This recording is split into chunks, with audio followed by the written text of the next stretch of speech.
And we're on. Reconvening our meeting and continuing the walkthrough of H 289 draft 3.1. Okay, so on page 19, as I mentioned earlier today already, there's been this provision on page 19, subsection B establishes that there were and there are 3 utilities that are 100% renewable. And so it's keeping intact the statute that sort of established that. So they were 100% of its anticipated total retail electric sales in 2017. They had 100% renewable energy covering it. So this statute, there had been changes in the prior draft and it is not changing. So then on page 20, there is language regarding biomass. So the language regarding biomass has not changed since the prior draft. So distributed renewable generation that employs biomass to produce electricity shall be eligible to count towards a provider's distributed renewable generation or energy transformation requirement only if the plant satisfies the requirements of subdivision 3 of this subsection, and produces both electricity and thermal energy from the same biomass fuel, and the majority of the energy recovered from the plant is thermal energy. Distributed renewable generation and energy transformation projects that employ forest biomass to produce energy shall comply with renewability standards adopted by the Commissioner of Forest, Parks, and Recreation under 10 VSA 2751. Energy transformation projects that use wood feedstock, except for non-commercial applications, that are eligible at the time of project commissioning to meet the renewability standards adopted by the Commissioner of Forest, Parks, and Rec, do not lose eligibility due to a subsequent change in the renewability standards after the project commissioning date. On to page 21. No new wood biomass electricity generation facility or wood biomass combined heat and power facility coming into service after January 1, 2023 shall be eligible to satisfy any requirements of this section and section 8004 of this title unless that facility achieves 60% overall efficiency and at least a 50% net life cycle greenhouse gas emissions reduction relative to the life cycle emissions from the combined operation of a new combined cycle natural gas plant using the most efficient commercially available technology. So I'm just going to stop there really quickly and say January 1, 2023 is the date in this provision. Generally, we advise against retroactivity. So I would advise you consider 2025 or at least July 1 of 2024 for this bill, but that is just a suggestion. Any energy generation using wood feedstock from an existing wood biomass electricity generation facility placed in service prior to January 1, 2023 remains eligible to satisfy any requirements of this section and section 8004 of this title. Changes to wood biomass electric facilities that were placed into service prior to January 1, 2023, including converting a combined heat and power facility, adding or modifying a district energy system, replacing electric generation equipment, or repowering the facility with updated or different electric generation technologies do not change the in-service date for the facility or affect its eligibility to satisfy the requirements of this section and 8004 of this title or to qualify as new renewable energy.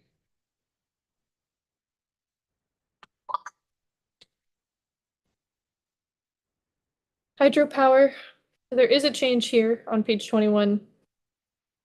A hydroelectric renewable energy plant that is not owned by a retail electricity provider shall be eligible to satisfy the distributed renewable generation or energy transformation requirement only if, in addition to meeting the definition of distributed renewable generation, the plant, onto page 22, is and continues to be certified by the Low Impact Hydropower Institute,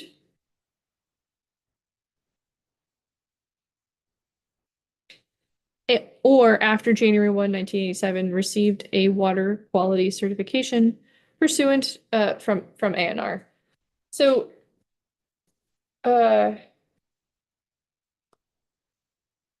this is making a change so that those hydroelectric not owned that are owned by the utilities. This is only applying to those that are not owned by the utilities.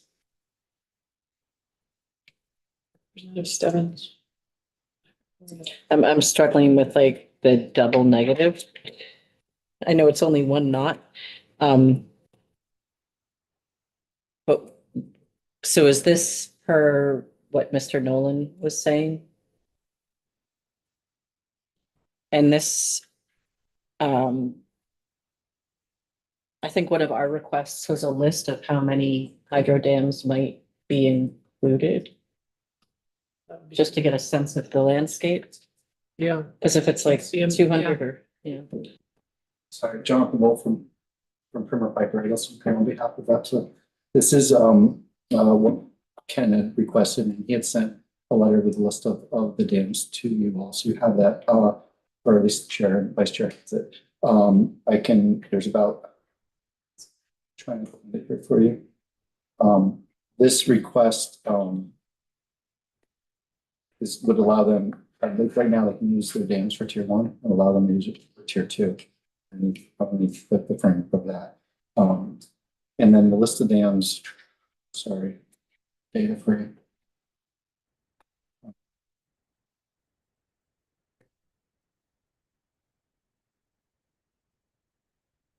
You have it. Right now, there's about 2, 3, 4, 5, Yeah. 6, 7, 8, 9 dams on here. I can just go real quickly for you, give you some data behind it if you want. Barton Hydro is the only municipal right now that is presently LIHI certified. Lindenville just completed its FERC licensing in the past 2 years. And then Vale Hydro already qualifies as distributed generation under tier 2. Is that, but that's not necessarily LIHI. No, only one of them is LIHI right now, I believe. Holds a LIHI qualification.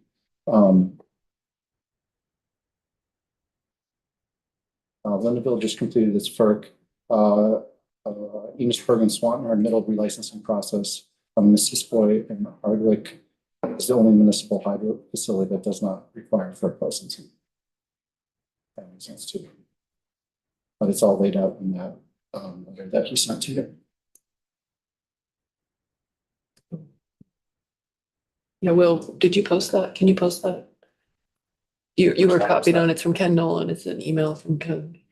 Hydro? Yeah. I did post it yesterday, so it'll be under yesterday's documents. Great. I can repost it. No, that's good. No, it's under Ken Nolan. Should be. Great, thank you. Just, thanks.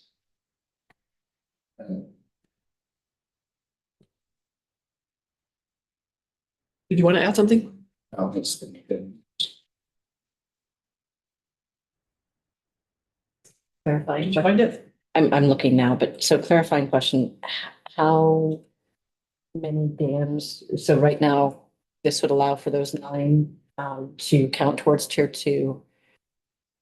And only one of them is exempt from LIHI, but others could be or not, or they're all working through the process. Okay.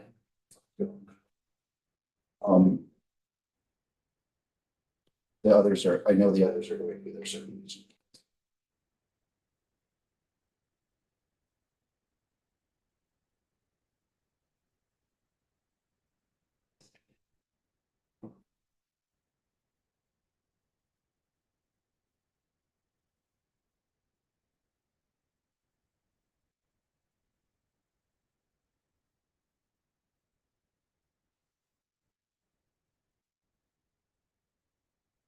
It's like 6 of them are going through the process.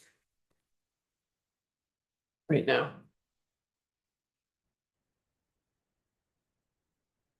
Okay. Keep going.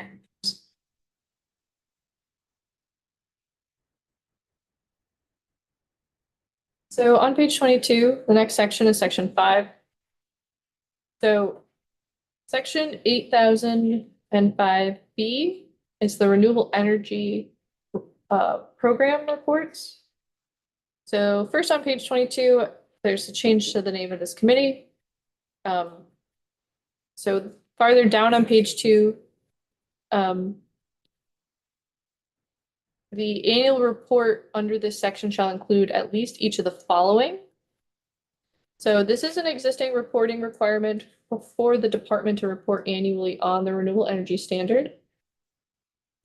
It's adding new language on page 23 to the requirements of that report, specifically for the 2029 report, which we talked about at the beginning.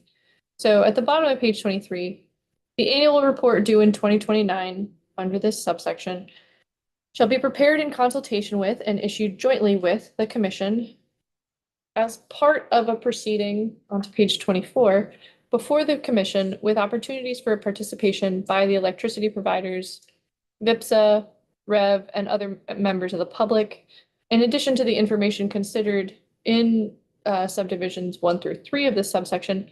This component of the annual report shall also consider whether it is reasonable to expect that there will be sufficient new regional renewable resources available for a retail electricity provider with 75,000 or more customers to meet its requirements under the new regional renewable tier at or below the alternative compliance payment rate for the new renewable generation category during the year beginning on January 1, 2032, or during the years beginning on January 1, 2033, or 2034.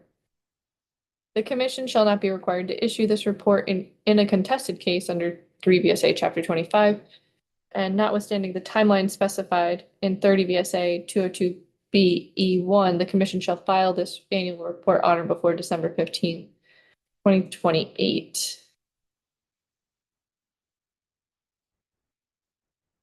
So, yeah, I do just want to point out that I think the rest of the section generally requires the department to file the report, and this at the end mentions the commission filing it, which I think Yeah. commission brought up earlier. Testimony on, I think, how to make it more clear on who's responsible for which parts of the reporting. And I think, Elizabeth, were you gonna, Sure, I can speak to this. Elizabeth Schilling for the record. So it should just be clear as to who the author of the report should be, or if the department is authoring certain sections and the commission is authoring another section, it just needs to be clear. We don't issue reports jointly with the department typically, so that would be a very awkward position to be in. The department usually does subdivisions 1 through 3, so we would recommend that they continue to provide the report on those sections and then leave it up to the committee as to whether the department should be the lead author on the other provision in the report or the commission.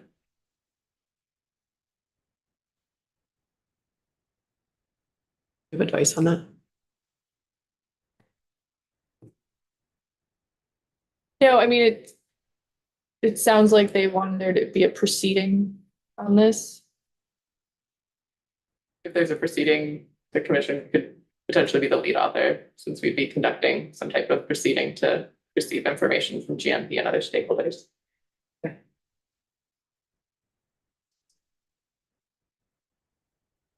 I don't know the pros and cons of either. Can you speak on?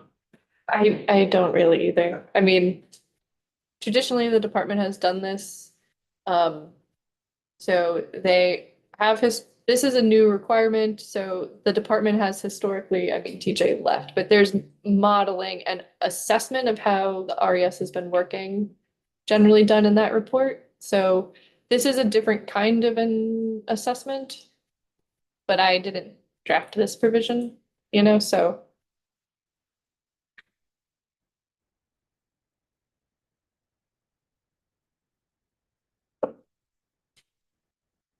So, Yeah. So, okay, so we're adding in additional aspects into the reporting, and the PUC has asked us to make sure that we delineate. And your interpretation is that the aspects that we're adding in seem to be wanting a proceeding to happen. So I'm hearing the commission say that they should be the lead. Does it seem wise to you that we take the DPS out of this? Like, should we still, so I'm seeing PUC shake their head, so. I would recommend that the department continue to do the reporting that they normally do on an annual basis, and then that we could be the lead author on this new requirement that's specific to this one very specific issue about GMP meeting their tier 4 requirement. Does that make sense? Sure. Would you know how to draft that, Alan? Yeah, Yeah, I do. let's do that.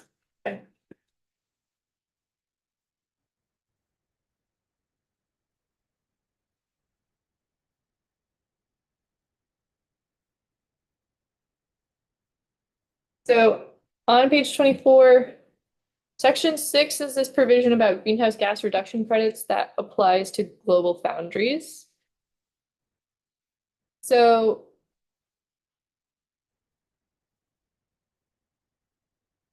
at the bottom of page 24, there aren't any changes in this part of the draft.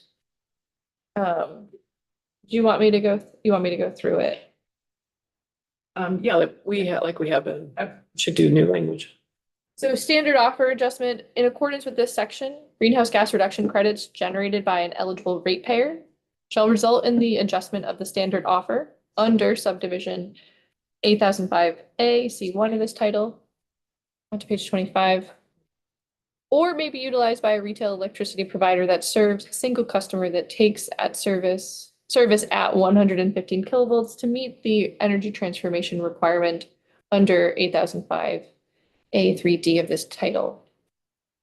For purposes of adjusting the standard offer under 8005A or energy transformation requirements under subdivision 8005 A3D, the amount of a year's greenhouse gas reduction credits shall be the lesser of the following.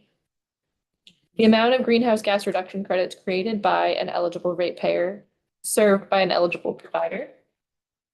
The eligible provider's annual load during the year of those eligible ratepayers creating greenhouse gas reduction credits.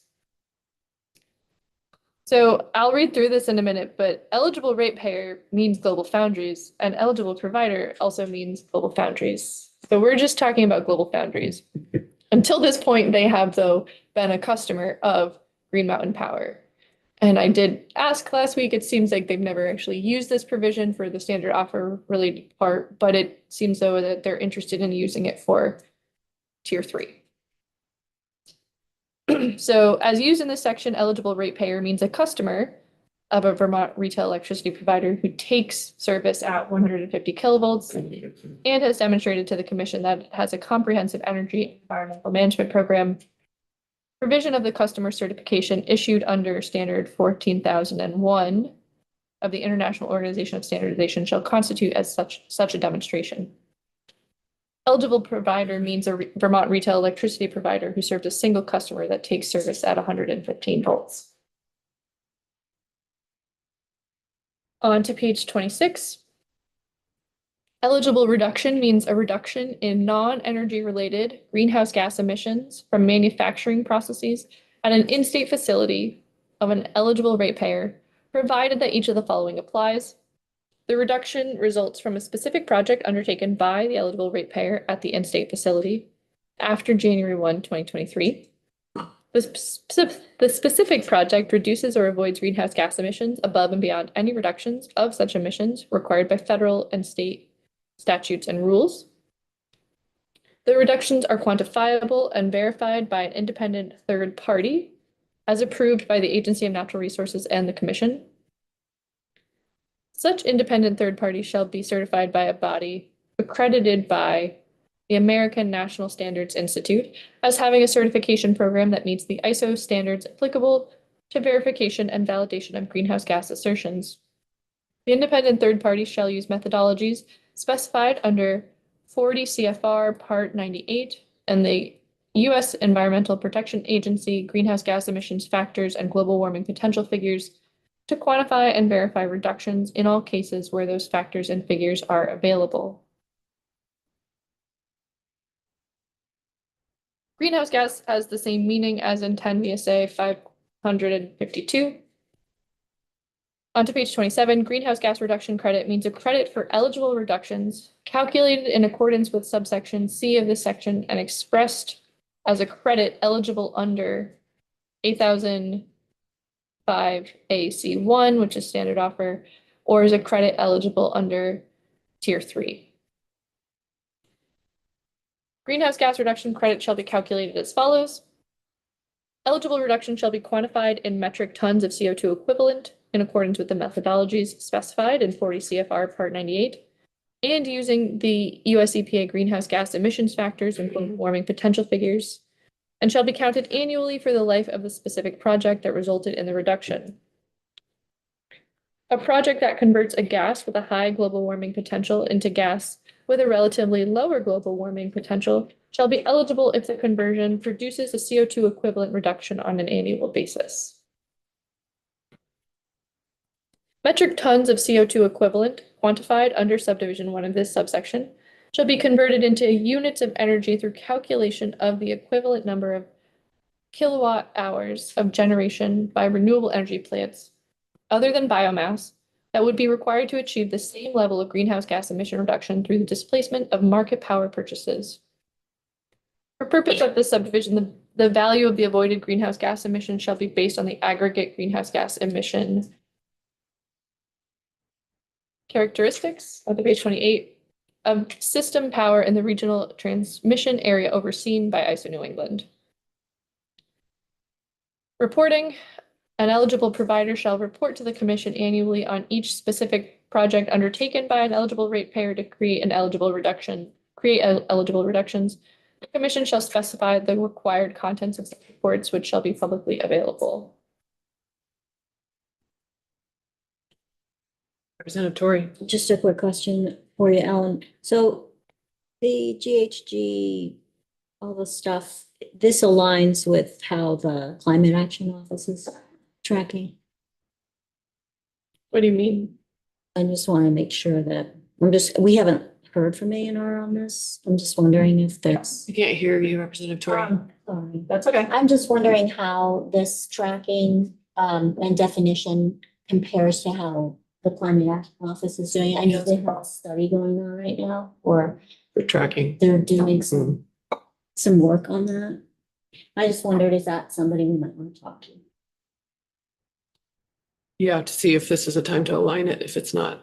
Yep, good question. I have a question. Yeah. I don't know if the PUC knows off the top of your head. So Global Foundries is new to participation under the RES. I think this is their pitch for how they're going to comply with tier 3. Is this change necessary? Or was there already, is there a different concept of how they might be going to comply with tier 3? It's not, it hasn't been spelled out. Okay. So Okay. this would help to further that. Okay. Representative Pat.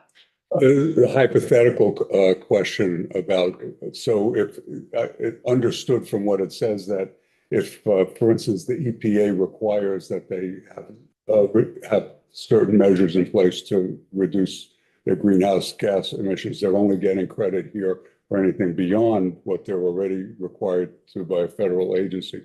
What happens in 5 years later if the federal agency increases its standard? I don't know that you can answer that, but it's just a question that we should, I could see that happening. So I think so we did briefly sort of talk about this when they were here the other day. And I haven't looked at the federal HFC rules in a while, but I think so I'm familiar with HFCs. There are other greenhouse gases at play here. I believe the specific the specific hydrofluorocarbons that they use for their manufacturing are exempt from those regulations at the moment. So I think that is what they're specifically, at least one of the things they're thinking about under this. So I don't know if there are any things that apply to your hypothetical right now. So I don't know if I can answer it because I don't know if there are any right now that would potentially put them at risk.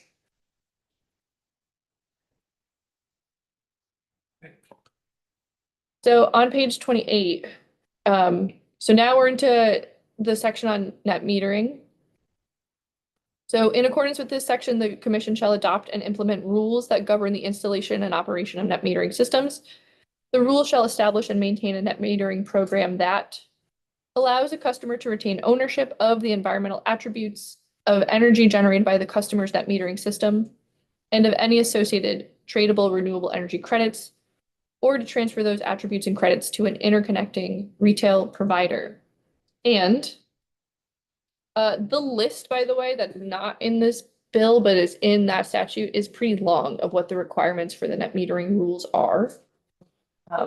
There are lots of other requirements besides this one section that we're talking about RECs. Those three little ellipses represent Right, so we're on H. H, yeah. Yes, and there's actually sort of two subsect, there's like big picture, and then there's like more detailed. It's actually pretty long. Yeah. So on page 29, if the customer retains the attributes, reduces the value of the credit provided under this section for electricity generated by the customer's net metering system by an appropriate amount. If the customer transfer the attributes to the interconnecting provider, requires the provider to retain them for application towards compliance with sections 8004 and 5 of this title, unless the provider has fewer than 75,000 customers, in which case the attributes do not need to be applied toward compliance obligations under 8004 and 5 of this title.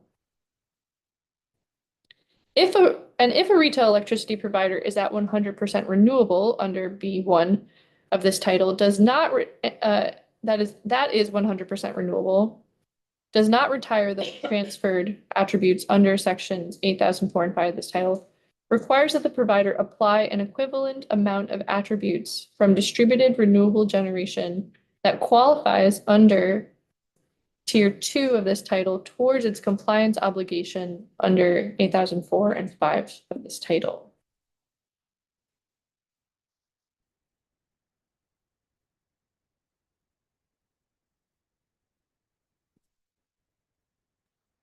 You remind us what this is doing.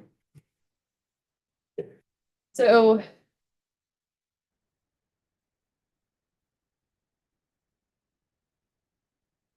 the Did you want to speak to this? Sure, I can. Hi, Andrea Cohn from Electric Cooperative. I can speak to small II, we're a utility that's under 75,000 members. And so this would apply to us. And what this would do is allow us the opportunity to not necessarily retire the net metering. You know, we take possession of those RECs. We can, and with this change, we can retire them and use them towards our obligations, or we can sell them. It's essentially giving us flexibility to, you know, do new renewable energy, but in the most cost-effective way.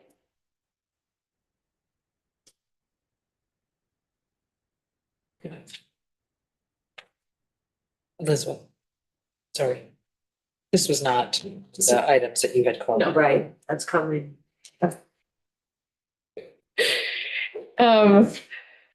Yeah, and so then the next part goes on. So for those that are 100% renewable, they don't have to comply with Tier 2. So nope, still don't.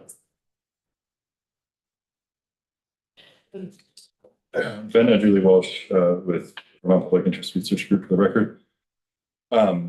The three little I's section is intended to cover the 100% utilities which don't have a percentage-based requirement for tier two. Currently, they quote unquote comply with tier two by retiring net metered RECs. That's the only tier two obligation they have. And so this language allows them to sell those net metered RECs. The three little I's essentially requires that those, if they do sell net metered RECs, that would then have to be backfilled with other tier two RECs so that their total amount of distributed renewable generation isn't falling as they sell net metered RECs. Provides a little bit of additional flexibility, but that's why there's a distinction here, because of course all the other utilities do have a tier two percentage-based obligation. All right.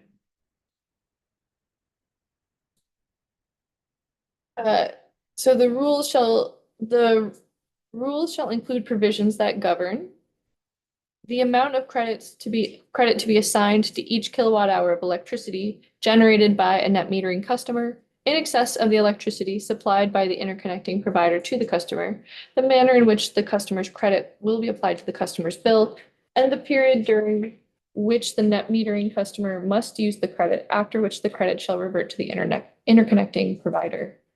On to page 30. And so then it's deleting this section. Oh, with this provision would allow the commission to make multiple length of time available over which a customer may take credit and differentiating the amount according to the length of time chosen.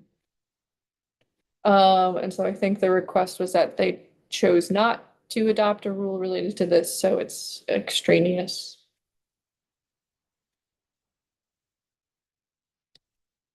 So then on page 30, as used in the subdivision, it's Romanet II or II. Existing net metering system means a net metering system for which a complete application was filed before January 1, 2017. Commencing 10 years from the date on which an existing net metering system was installed, the commission may apply to the system the same rules governing bill credits and the use of those credits on the customer's bill that it applies to net metering systems for which applications were filed on or after January 1, 2017, other than any adjustments related to siting and tradable RECs. A provider with fewer than 75,000 customers, including one that is 100% renewable under 8005B of this title, may apply, onto page 31, environmental attributes of energy generated by existing net metering systems that are less than 150 kilowatts to the provider's statutory requirements under section 8005 if the retail provider has not been informed that the environmental attributes have been sold or otherwise retired.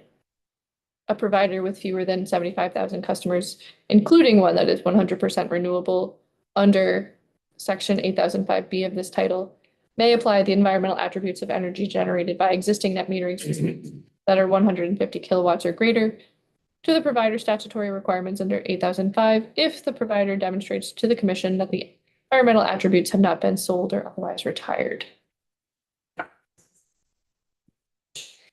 Thank you. Andrew Cohn from Electric Cooperative. I can help explain what we're trying to do here, and absolutely if there's legal concerns or other ideas, we're totally open. So here's what the intention is. As a smaller member-owned utility who's really committed to moving to 100% renewable as quickly as we can, we're trying to do that as cost effectively as possible. So we're looking for value wherever value can be found, to offset that cost. This is net metering 1.0. This is the old stuff. In our case, there's probably under 800, probably like 750 systems.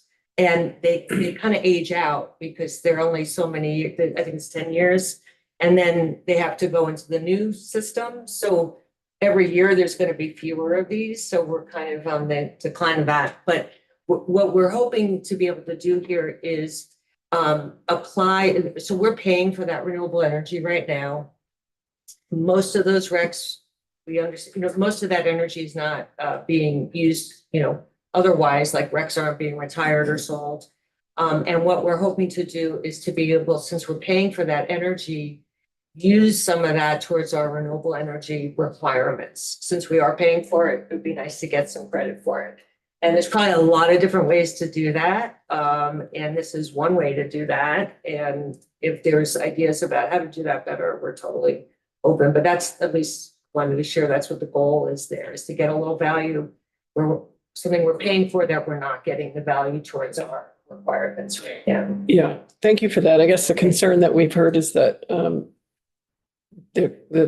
we need some sort of way of making it official that those recs are available to you and that they're not counted somewhere else. And we totally support that. We have no interest in double counting or not being transparent or forthcoming with the systems. It was suggested that we contact those folks. Again, it's a small audience, so it shouldn't be hard to do to reach out. So you could contact them and then get confirmation back.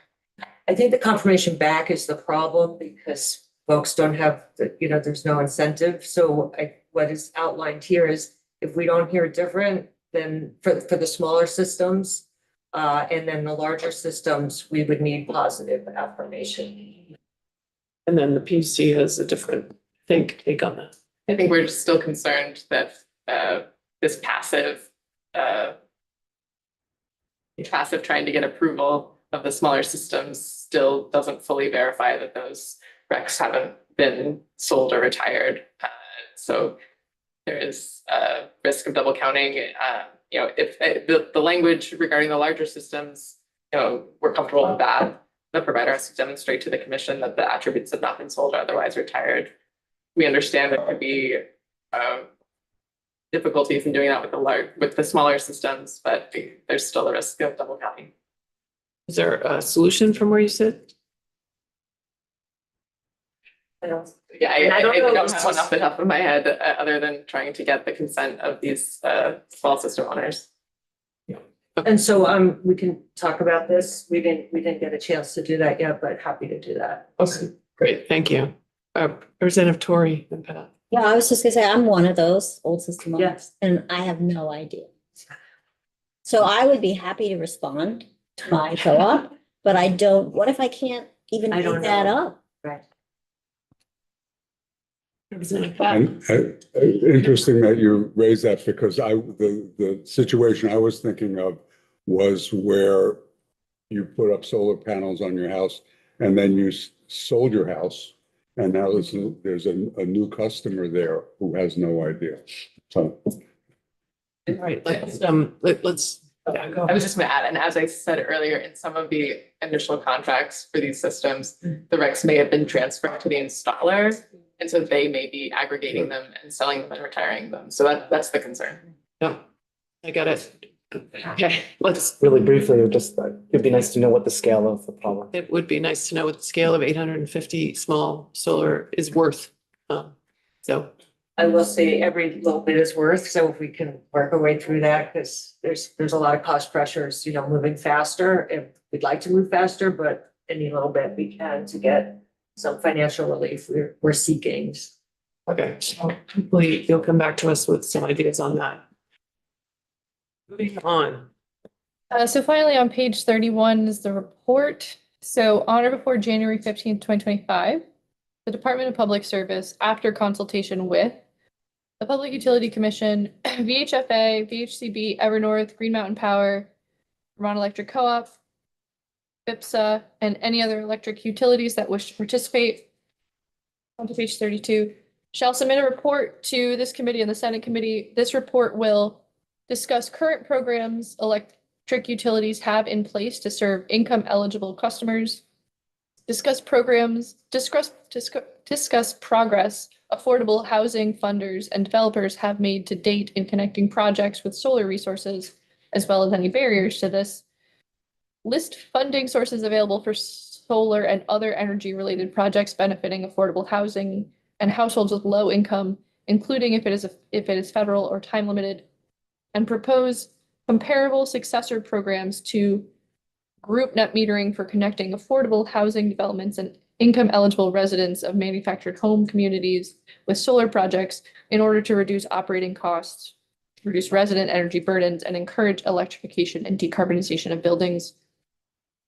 Programs that will meet the intent of this section shall include the following: a process to bring additional solar and other renewable energy projects online that could be owned by affordable housing developers, and a process to enroll eligible customers, including property owners as qualified rental units. If connecting directly to customers, a bill credit process to allocate a customer's kilowatt hour solar shall share on a monthly basis. And just to state, we didn't talk about this yesterday, the yellow highlighting, there are my edits to this section for readability. So happy to take feedback on that. Representative Sibilia. I would just note on this section, I think we are still making some final. Need to get some final. Some here with the. Community. Right. Thank you, Ellen. Can I say something? So I think there are proposed changes from Representative Sibilia for the next draft. Yes, potentially. So I will be bringing you a new draft potentially next week Tuesday. on Tuesday. I don't know that you have them yet. I do not have them yet. Okay. Sure. Great. All right. Thank you, Ellen, for all your hard work on this, and members for hanging around till after 4 on Friday. With that, we will adjourn for the weekend.